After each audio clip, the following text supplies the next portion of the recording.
আমাদের সমাজে কিছু সংখ্যক লোক আছে যারা নিজেদেরকে বিরাট দামি ভাবে, অ্যাটিটিউড ভরা, মানে নিজের লেভেল ছাড়া কারোর সাথে কথা বলতে চায়। তো সেই লেভেলের লোকেদের উদ্দেশ্যে বলছি, মানুষের জীবন মাত্র হচ্ছে 2 দিন। আজকে আছি, কালকে আমরা নাও থাকতে পারি, কিন্তু নিজেদের মধ্যে যে হিংসামি এগুলো না করাই বেটার, ঠিক আছে? যারা গরিব মানুষ তারাও তো মানুষ, যারা বড় লোক তারাও মানুষ, তফাৎ কি তাহলে? দুজনেই কিন্তু রক্ত মাংসের মানুষ। তাহলে কিছু কিছু লোক আছে যে তাদের মধ্যে বিরাট ঘ্যামন্ডি, অ্যাটিটিউড, মানে নিজের লেভেল ছাড়া কারোর সাথে কথা বলবে না, গরিবদের মানে তুচ্ছ মনে করবে। এটা করাটা কিন্তু ঠিক নয়, এটা ভুল, ঠিক আছে? গরিবরাও তো মানুষ নাকি? তো তাদের সাথে আমাদের সাথে পার্থক্য কি? তারাও মানুষ, আমরাও মানুষ।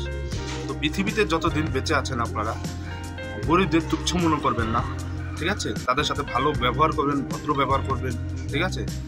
শুধু তাদের তুচ্ছ মনে করে, তাদের অসহায় দরিদ্রতা মনে করে তাদের উপরে চাপ সৃষ্টি করবেন, ঠিক আছে? কারণ সবাই মানুষ, পৃথিবীতে আমরা এসেছি একসাথে, আবার সবাইকেই চলে যেতে হবে।